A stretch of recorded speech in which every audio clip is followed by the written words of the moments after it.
Salut tout le monde, j'espère que vous allez bien, même si ça va pas, recevez ma joie, je vous envoie plein de joie. Aujourd'hui on se retrouve dans une nouvelle vidéo Back to School et aujourd'hui je vais vous parler de ma première ES. Donc si vous ne le saviez pas, j'ai déjà fait une vidéo sur la première ES, je vous invite à aller la voir. Mais dans cette vidéo ça sera un peu plus personnel, dans le sens où je vais vous parler un peu de comment j'ai vécu mon année de première, ce que j'ai appris, je vais aussi vous parler de mes notes, etc. Si vous ne me connaissez pas, je suis Rachel aka Lucika. N'hésitez vraiment pas à vous abonner à ma chaîne, ça me ferait super plaisir. Et vous pouvez également aller me suivre sur Instagram. Donc maintenant, c'est parti. Lucika Flick. Donc tout d'abord, moi j'étais en filière ES en vue de passer un bac économique et social. Et donc la matière principale c'est la SES, donc la science de l'économie et de la sociologie. Après il y a l'histoire géo et les maths, en grosse matière principale. Et j'ai beaucoup aimé mon année, c'était super intéressant, super enrichissant. Tout d'abord je vais vous parler de ce que j'ai retenu de mon année de première ES par rapport à ma vie normale, pas juste ce que j'ai retenu comme cours. Tout d'abord ce que j'ai vraiment retenu de mon année, c'est que mes notes ne me définissent pas, aussi bonnes ou aussi mauvaises qu'elles soient. Parce que en fait je peux pas baser ma confiance en moi par rapport à mes notes. C'est pas parce que tu as un jour un 0 que tu es un 0. Faut vraiment faire la différence. Voilà, la deuxième chose que j'ai appris c'est vraiment de ne pas se laisser de ne pas s'attarder sur ces mauvaises notes, de ne pas s'attarder sur ce qu'on pourrait appeler échec. Ça devient un échec lorsque tu abandonnes, mais tant que tu es encore là, que l'année n'est pas encore terminée et que tu as encore possibilité d'avoir une meilleure note au prochain contrôle, alors il y a encore de l'espoir. Cette fois le juste tombe, cette fois il se relève. Cette fois tu auras des mauvaises notes, cette fois tu te relèveras pour avoir une meilleure note la prochaine fois. Si c'est cette fois qu'il faut se lever encore, lève-toi cette fois, parce que c'est quand tu te laisses par terre, c'est quand tu dis ok c'est bon, cette première là franchement c'est pas pour moi. C'est à partir de là en fait que c'est là que tu es dans l'échec. Mais tu n'es pas dans l'échec tant que oui tu as des mauvaises notes, mais tu continues de persévérer et persévérer et persévérer. Vraiment cette année là j'ai appris la persévérance à l'école de la souffrance. Vraiment j'ai appris la persévérance à l'école de la souffrance. Aussi quelque chose que j'ai retenu cette année, après c'est un conseil qu'on peut donner vraiment pour toutes les années, c'est d'écouter ses professeurs. Mais en fait cette année ça a été particulier pour moi, c'est vraiment d'écouter les professeurs. Écoutez vos professeurs parce que franchement ils savent mieux que vous. Ils sont profs à vous, ils étaient profs avant que vous soyez élève. Quand un prof vous donne un conseil, franchement suivez-le, enfin un bon conseil hein. Si votre prof vous conseille d'aller en chicha, voilà, ne suivez pas son conseil, voilà. Vous voyez les contrôles, les commentaires en rouge des profs, les commentaires en rouge. Ne jetez pas vos contrôles, lisez les commentaires en rouge des professeurs parce que ça peut vraiment vous aider à avancer et à avoir de meilleures notes et à mieux travailler. Moi c'est vraiment ce qui s'est passé en SES. En SES franchement quand je suis arrivée en première c'était vraiment différent de la seconde en fait. C'était vraiment différent et j'ai vraiment eu du mal à m'adapter. Vraiment j'ai eu du mal à m'adapter. Je comprenais pas, il y a des moments où je travaillais, je voyais j'avais pas les notes que je souhaitais. Bon c'était pas non plus des notes terribles hein, mais j'avais pas les notes que je souhaitais et j'étais frustrée. Et vraiment c'est en lisant, en faisant vraiment attention à ce que aux conseils que la prof me demandait que j'ai pu bien terminer mon année en fait. Et vraiment c'est important, vraiment en fait lisez les commentaires de vos professeurs. Maintenant je vais vous parler de mes notes. Donc pour faire très simple, en ES en fait il faut être fort en tout. En fait en ES le but c'est vraiment d'avoir des résultats homogènes. Et vraiment je pense que c'est ça qui est le plus difficile dans la filière ES, c'est que vraiment il faut être bon partout, tu peux pas te permettre de négliger une matière. Et donc au premier trimestre, l'adaptation, bon voilà et tout. Premier trimestre j'ai eu environ 14,5. J'ai eu environ 14,5. Ça va, franchement ça va. Après le deuxième trimestre, oh my god, le deuxième trimestre, parce que ouais le premier trimestre c'est un peu genre le tâtonnement, genre voilà on découvre un peu, mais après le deuxième trimestre c'est là que vraiment tu rentres dans les profondeurs, les sombres abîmes de la filière, dans les sombres abîmes de la première. C'est vraiment franchement le deuxième trimestre. Je veux pas vous faire peur, par contre je veux faire peur à personne. Vous allez réussir votre année, vous allez réussir votre année, in Jesus name, vous allez réussir votre année. Mais vraiment le deuxième trimestre, préparez-vous bien mentalement et psychologiquement pour le deuxième trimestre. Préparez-vous bien. pour le deuxième trimestre. Pour moi, le deuxième trimestre a vraiment été le plus difficile. Parce que c'est là qu'on a commencé à faire les bacs blancs, qu'on a commencé à faire les TPE blancs. Et en même temps, il y avait les contrôles. Enfin, parce que les blancs, c'est vraiment en dehors du cadre des contrôles, etc. Et en même temps, il y avait des semaines, on avait des semaines de contrôle. Vraiment, on avait l'impression de passer le bac en fait. Enfin, vraiment, le deuxième trimestre, c'était vraiment le plus chaud. J'ai eu environ 14 piles, vraiment 14,00. C'était vraiment très juste. J'étais vraiment pas contente de mon deuxième trimestre. Bon, après, j'avais pas non plus des notes hyper basses, mais il y a des moyennes que j'ai pas toléré en fait. Que non, enfin, genre non, genre bye. Franchement, c'est faisable, c'est tout à fait faisable, mais il faut vraiment bien s'accrocher et ne pas abandonner. Et pour le troisième trimestre, j'ai eu 16 de moyenne. Je vous dis mes moyennes en fait parce qu'elles sont vraiment assez représentatives de mon année. Donc voilà, c'est pour ça que je vous l'ai dit. Donc au troisième trimestre, j'ai eu 16,4. J'étais contente. J'étais très contente, j'ai vraiment beaucoup travaillé pendant le troisième trimestre et vraiment ça a porté du fruit. Donc vraiment persévérer. Et aussi, en fait, au premier et au deuxième trimestre, j'ai eu des gros soucis en SES et en maths. Pourtant j'aime grave les maths et tout, hein, mais vraiment la prof qu'on avait, elle était coriace. Hein, pas coriace, elle était coriace.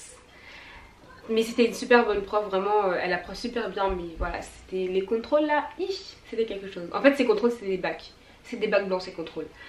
Et donc au premier trimestre, mes plus basses moyennes c'était la SES et les maths. En fait en maths j'avais 10,50 et en SES j'avais 12,50 et jamais j'avais eu des moyennes aussi basses. Genre, bref, ça m'a piqué. Deuxième trimestre, je me suis dit vas-y je vais pas m'arrêter à ça, je vais travailler, j'ai travaillé. Et je vois j'ai encore 10,5 en maths, j'ai encore 12,5, mais vraiment exactement hein, j'ai encore 12,5 en SES. J'ai dit c'est il y a un problème là, je suis désolée mais là troisième trimestre tu es à moi. En SES je vais dépasser le 14, en maths je vais dépasser le 14. Je dis vraiment Seigneur aujourd'hui là, Seigneur tu me vois là, troisième trimestre si j'ai pas plus de 14 en maths en SES, vraiment c'est que je ne comprends pas. Je suis à travailler, je me suis vraiment pas arrêtée sur ces moyennes qui m'avaient vraiment déçue. J'ai continué de travailler et par la grâce de Dieu, j'ai pu avoir en maths j'ai pu avoir 15,5. J'ai terminé mon contrôle sur un 17, j'étais trop contente. Et en SES j'ai pu avoir 16,5 et j'étais vraiment super contente. En tout cas la filière ES, franchement moi c'est une filière que j'ai beaucoup aimée. Et si vous allez en ES à la rentrée, franchement ne soyez pas stressés, ça va se passer. Travaillez, ne vous arrêtez pas sur vos échecs, ne vous arrêtez pas sur vos échecs, ne vous arrêtez pas sur vos... ne vous arrêtez pas.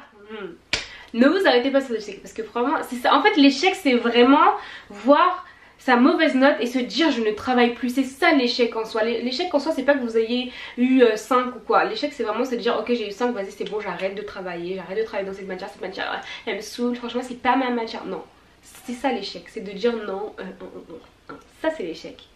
Mais il n'y a pas d'échec tant que vous n'avez pas abandonné. Il n'y a pas d'échec tant que vous n'avez pas abandonné. Donc franchement persévérer, franchement ce que j'ai développé cette année là c'est vraiment la persévérance. Maintenant je vais vous parler de mes épreuves anticipées, donc vous donner mes notes et mes conseils par rapport à ceci. Donc premièrement on va commencer avec les TPE. Les TPE parce que j'ai l'impression que les TPE sont un petit peu négligés. Dites-moi en commentaire si vous avez cette impression aussi, mais moi j'ai l'impression que les TPE sont un peu négligés alors que c'est vraiment une bonne note, plutôt simple à avoir je dirais. Donc mon conseil pour les TPE c'est vraiment de s'y prendre dès la rentrée. Vous n'attendez pas décembre, janvier quand tu commences à avoir des TPE au blanc. N'attendez pas la fin. Le plus vite vous commencez, le plus vite vous aurez le temps de vous perfectionner. Le plus vite vous commencez, le plus vite vous aurez le temps de vous perfectionner pour l'oral. Donc vraiment commencez dès la rentrée. Si même vous commencez à trouver votre sujet dès maintenant là pendant l'été, pendant que vous me voyez là commencez même à chercher. Par contre les sujets de TPE c'est par rapport aux filières, donc sur les sites comme DigiSchool etc vous pouvez trouver beaucoup de sujets de TPE, d'idées de sujets de TPE, donc n'hésitez vraiment pas à aller voir. Mais si vous commencez à chercher les sujets maintenant là, cherchez, parce que nous ce qui nous a retardé avec mon groupe c'est que vraiment on a eu des petits bugs au niveau des sujets. On a perdu genre 2 semaines, 2-3 semaines à cause des sujets. Et donc vraiment trouvez vite votre sujet, même si c'est pas un sujet qui va forcément totalement vous plaire. Et il y a un sujet, parce que le but c'est pas forcément que le sujet vous ait totalement plu, c'est vraiment d'avoir un oral qui est prêt, c'est tout. Vite, vous bloquez tous vos mercredis après-midi pour les TP jusqu'à ce que un minimum jusqu'à ce que au moins 50% du travail soit fait avant les vacances d'octobre. Et vraiment, allez-y au plus vite, parce que sinon vous allez vous retrouver en février en train encore de rectifier des fautes d'orthographe, en train de rajouter des photos, et c'est pas ça que vous voulez. Ce n'est pas ça que vous voulez, ok? Ce n'est pas ça. Ce n'est pas ça qu'il faut faire. Donc commencez à travailler dès le début de l'année là. Dès le début de l'année là. En plus aussi des élèves qui sont vraiment actifs et qui cherchent vraiment à se donner à fond et ils rendent un travail en temps et en heure. Les professeurs le remarquent. Les professeurs le remarquent et vraiment ça peut être un avantage pour vos appréciations, parce que aussi il faut savoir qu'en première, les appréciations sont très importantes pour les dossiers scolaires, etc. Donc vraiment montrez que vous êtes là et que vous voulez travailler et que vous voulez réussir. Les profs vont le remarquer, les profs vont le remarquer, les profs vont le remarquer et les profs vont le remarquer, et ça se verra sur vos bulletins. Donc vraiment travaillez à fond. Et moi avec mon groupe, enfin non, on n'a pas toutes les mêmes notes, mais moi j'ai eu 16 sur 20. J'étais un petit peu déçue parce que je sais qu'on aurait vraiment pu faire mieux, qu'on aurait vraiment pu prendre le temps de répéter plus, qu'on aurait vraiment pu prendre le temps de travailler encore plus notre sujet, de l'apprendre encore plus, de l'ouvrir encore plus. Mais malheureusement on était un peu trop à la traîne. Je me réjouis quand même parce que ça c'est quand même une bonne note, mais franchement on aurait vraiment pu faire plus. Enfin on aurait vraiment pu faire mieux, mais bon voilà. Ensuite les sciences. Bon moi j'étais en ES, du coup il y a le bac de sciences. Le bac de sciences. Alors moi j'aime beaucoup les sciences, vous voyez. J'aime beaucoup les sciences. Je suis vraiment ce genre de fille qui peut regarder des documentaires de 1 heure. Plein de documentaires de 1 heure d'affilée sur la galaxie, sur le corps humain, tout ce que tu veux. Moi j'aime beaucoup la science. Et ah oui, d'ailleurs il y a des personnes qui pensent que la science va à l'encontre de Dieu. Mais moi je pense que la science et Dieu ça se complète. D'ailleurs ce qui est marrant c'est que même en fait avec la science du corps humain, la science de la nature, on peut même comprendre des principes spirituels, des principes bibliques. Donc vraiment dire que la science et Dieu ça va pas ensemble, moi personnellement je n'y crois pas. Comme un tableau, il y a des belles peintures, il y a des belles textures utilisées, etc. Tu vois le tableau, tu reconnais le tableau et tu dis oh non, le tableau n'a été peint par personne. Non, je suis désolée, il y a un auteur à toute œuvre d'art, et je crois que mon corps est une œuvre d'art. Je crois que la terre est une œuvre d'art et qu'elle a un créateur. Voilà, parenthèse fermée. Et bon bref, j'ai eu mon bac de sciences cette année, et mon conseil pour le bac de sciences c'est de commencer à faire des exercices type bac dès le début. Franchement, ne perdez pas une minute. Commencez à faire des exercices bac dès que possible. En fait, nous en SVT, nos contrôles c'était des QCM. C'était cool pour avoir une bonne moyenne, mais c'était pas cool pour nous préparer au bac. Trop triste d'avoir pas pu plus m'entraîner pour le bac de sciences. Mais bon, voilà. Au bac blanc de sciences, j'avais eu 12 sur 20. Et au bac de sciences, j'ai eu 12 sur 20 aussi. Parce que en fait, vous voyez dans mon examen construit, j'ai fait une erreur mais monumentale. Oh, en fait, c'était sur nourrir l'humanité. Et en fait, en sortant de ma salle, je me suis rendu compte que j'avais inversé 2 méthodes de conservation. C'était la lyophilisation et la pertisation.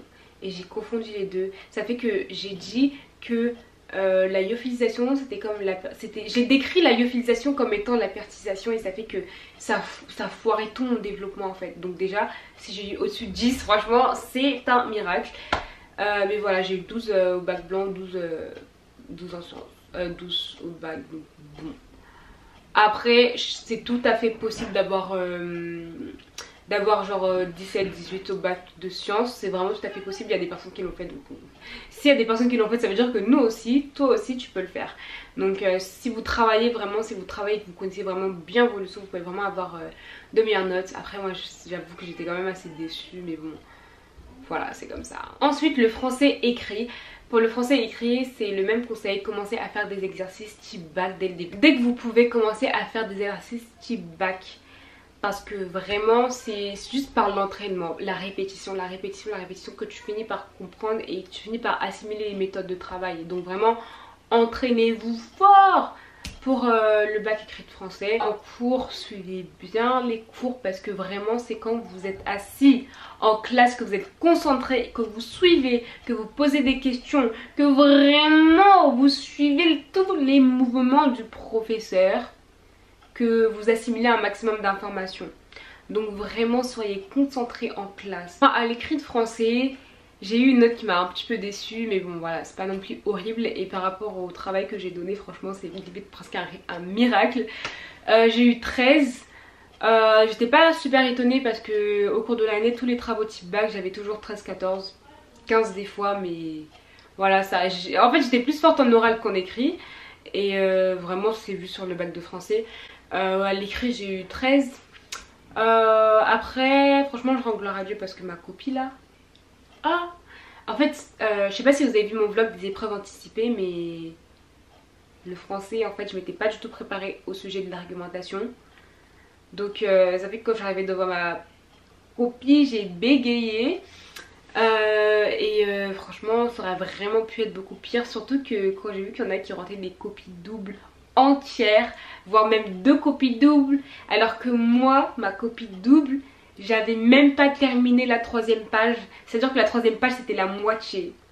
Enfin franchement je merci. Comme sujet moi j'ai choisi écrit d'invention. Ensuite pour l'oral de français, mon conseil pour l'oral de français c'est vraiment de ne pas faire d'impasse quand vous apprenez vos textes. Ne faites aucune impasse, c'est à dire que sachez tous vos textes. Ne sachez pas 15 textes sur 17, ne sachez pas 16 textes sur 17, sachez vos 17 textes, sachez vos 20 textes si même il y a 20 textes, sachez vos 30 textes si même il y a 30, ne faites aucune impasse. Ne faites aucune impasse. Aussi, ce que vous pouvez faire c'est faire vos fiches au fur et à mesure, vraiment faire ces fiches au fur et à mesure, ça sauve. Parce que croyez-moi que se retrouver en juin à faire des fiches de textes que vous n'avez pas fichés auparavant, c'est vraiment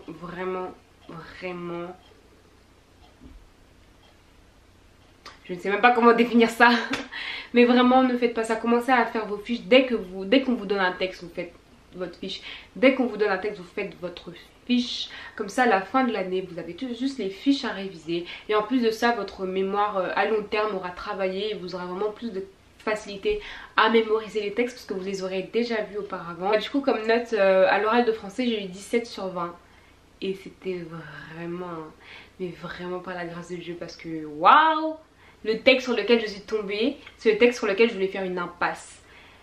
Et le soir j'ai vraiment l'intuition que vraiment, enfin je sentais vraiment dans mon esprit que Rachel lit au moins ce texte, lis au moins ce texte, lis au moins ce... C'est le dernier texte que j'ai lu, il était 21h, j'avais mon classeur sur mes genoux. Ce texte je l'avais même pas fiché. J'avais mis mon classeur sur les genoux, il était 21h, j'ai lu vite fait, j'ai juste écrit le plan. J'ai lu vite fait. J'ai même pas lu les feuilles en entier, j'ai lu vite fait le plan, etc. Et puis après je suis allée dormir et le matin je suis tombée sur ce texte. Si vraiment vous voulez réussir vos épreuves anticipées, ne vous y prenez pas à la dernière minute mais travaillez tout au long de l'année. Et évidemment mai-juin vous intensifiez un peu plus le travail, mais travaillez un peu tout au long de l'année, ça vous allégera fortement la tâche à la fin de l'année. Donc voilà, c'est tout pour ma vidéo, j'espère vraiment qu'elle vous aura plu. Si c'est le cas, n'hésitez vraiment pas à mettre un gros pouce en l'air. Je vous aura vraiment plein de good vibes, plein de joie, plein d'amour. Be blessed and bye.